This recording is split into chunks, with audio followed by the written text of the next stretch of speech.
اعوذ باللہ من الشیطان الرجیم بسم اللہ الرحمن الرحیم الحمد للہ رب العالمین والصلاة والسلام علی اشرف الانبیاء والمرسلین حبیب الہ العالمین ابی القاسم المصطفى محمد وآلہ الطیبین الطاہرین المعصومین الغر المیامین المنتجبین المکرمین الذین اذهب اللہ عنہم الرجس وطہرہم تطہیرا. اما بعد فقد قال الرحمن فی القرآن بسم اللہ الرحمن الرحیم ہن لباس لکم وانتم لباس لہن. خداوند متعال اب سب مومنین و مومنات کی توفیقات تائیدات میں اضافہ فرمائے. یہ چند ایک معروضات آپ کی خدمت میں ہیں جو زیادہ تر خصوصاً میاں بیوی کے درمیان ایک مقدس رشتے کے چند نکات آپ کی خدمت میں عرض ہیں. خداوند متعال نے سورہ بقرہ آیت نمبر 187 میں اس لطیف تشبیہ یعنی میاں بیوی کو لباس سے تشبیہ دینا، اس میں تربیتی لحاظ سے کئی باریک نکات پوشیدہ ہیں، جن میں سے چند ایک آپ کی خدمت میں عرض ہیں. ایت اللہ العظمہ جوادی آمولی کی تفسیر کے مطابق لباس انسان کے عیوب کو چھپاتا ہے اور اس کی عزت و آبرو کی حفاظت کرتا ہے. اسی طرح میاں بیوی کو بھی چاہیے کہ ایک دوسرے کے عیبوں کو چھپائیں اور ایک دوسرے کی سماجی یعنی معاشرتی عزت اور آبرو کا خاص خیال رکھیں.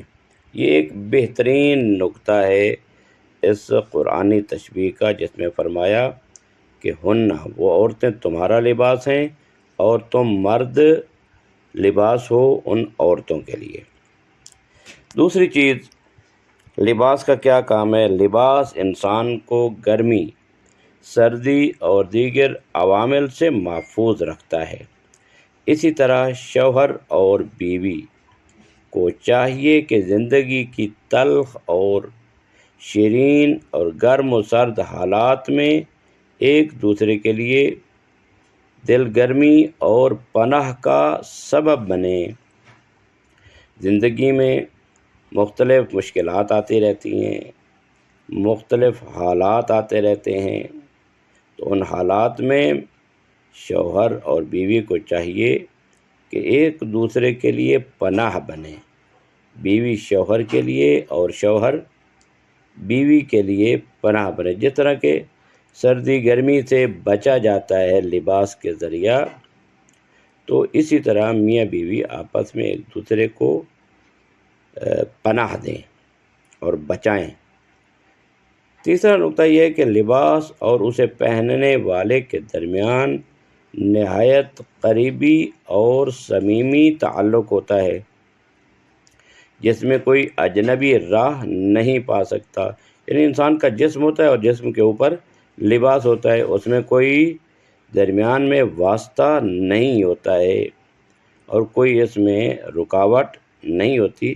میاں بیوی کا تعلق بھی ایسا ہی ہونا چاہیے تاکہ کوئی اجنبی شخص ان کی زندگی میں مداخلت نہ کرے اور ان کے رازوں تک نہ پہنچے اور نہ ہی کوئی فتنہ و فساد برپا کرے. ان قرآنی نکات سے ہمیں یہ سبق سیکھنا چاہیے کہ میاں بیوی کوئی عام رشتہ نہیں ہے، بلکہ یہ اللہ نے ایک مقدس رشتہ بنایا ہے. یہ ایسا رشتہ کہ جس رشتے میں ایک دوسرے کے درمیان کوئی پردہ نہیں ہے. ایک اور نکتہ، لباس انسان کے لیے آرام اور سکون کا باعث ہوتا ہے. میاں بیوی بھی ایک دوسرے کے لیے سکون کا باعث ہوتے ہیں. قرآن کریم نے شب کو بھی لباس سے تعبیر کیا ہے. وَجَعَلْنَا اللَّيْلَ لِبَاسًا، اور سکون و آرام کا ذریعہ بھی قرار دیا.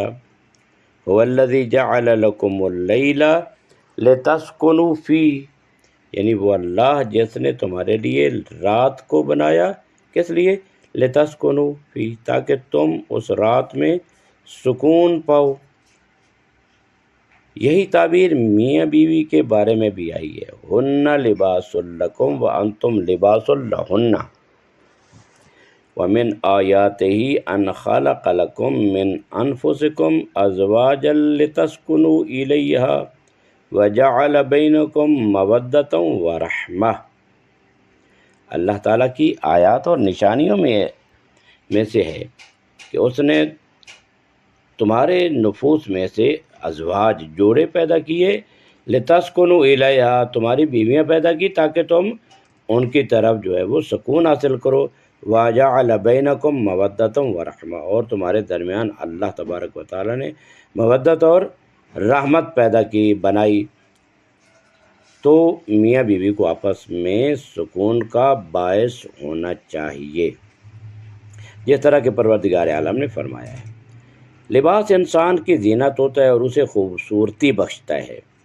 میاں بیوی کو بھی ایک دوسرے کی زینت بننا چاہیے، اور انسان ایک دوسرے میں دیکھے کہ جب انسان لباس خریدتا ہے تو دیکھتا ہے کہ لباس اچھا ہونا چاہیے، پائیدار اور قیمتی ہونا چاہیے، اور دیکھنے والے کو بھلا لگے اور انسان کے جسم کو ڈھانپے۔